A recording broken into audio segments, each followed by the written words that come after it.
So this is the short update video for my records. I don't know if I'm going to post it or not, but got a pretty decent drywaller in here. He worked in a drywall union for, I think, 20-something years and kind of retired and doing this on the side. But man, what a difference between a fucking real drywaller and a pretend contractor.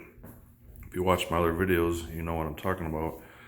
Like, this shit is smooth. I mean, I could put white paint over this, and you wouldn't even know that was drywall mud underneath. I mean, this is smooth. This is how it's supposed to be. And he forgot to do a spot. I'll have to ask him tomorrow about it. But I mean, this is smooth, as you can see. So this is going to turn out nice when it gets painted. This is from the B10 contractor. And now that I'm starting to see drywaller in action, like, all this ripples, he didn't even use a drywall spatula to smooth this out. So on a couple projects I've been doing, I've been watching the guy and he's been kind of teaching me how to do it. And literally my first drywall job in a back hallway where no one could see it is, like, not even exaggerating, 50 times better than his pretend contractor. So I don't think he's ever watched anyone drywall in his life, or he's never tried or never took care of his work. So as you can see, this is still from him, because I'm sure the drywaller guy doesn't want to touch the pretend contractor's work. But as you can see, all those ripples in here, like, this should be sanded, and you take a drywall spatula and smooth it out, which he never did. That's an eyesore. And you go over to a real drywaller, you know, perfect seams.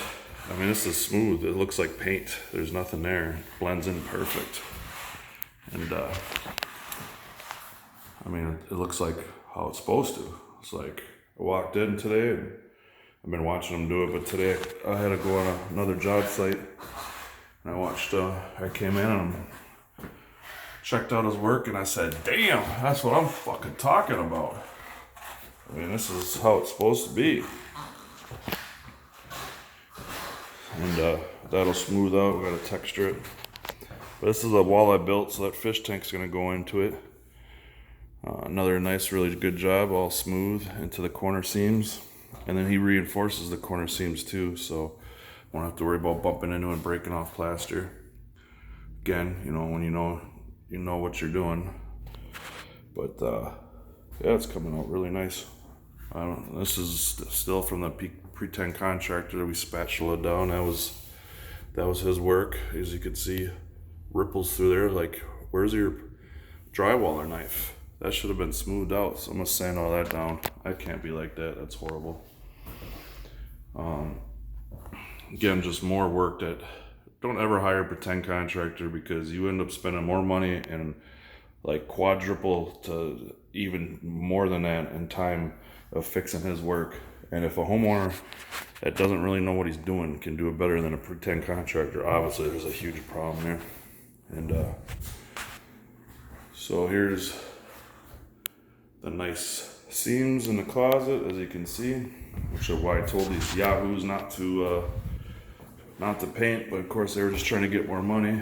And drywaller was like, I won't touch this guy's work. As you can see, again, I'm gonna have to fix this. The homeowner again, he just, I don't even know what he used. Maybe just a piece of cardboard. It rippled through here. He doesn't even have, I don't think he owns a drywall plaster knife that's $9.99 at, you know, Home Depot or in other stores. But this all has to be sanded in and feathered in. That's just horrible. You'll see that no matter how much plaster you got. So that's gonna be my next project. I'm gonna come in here tonight or tomorrow and start sanding it down and trying to get the paint off that they went over with, and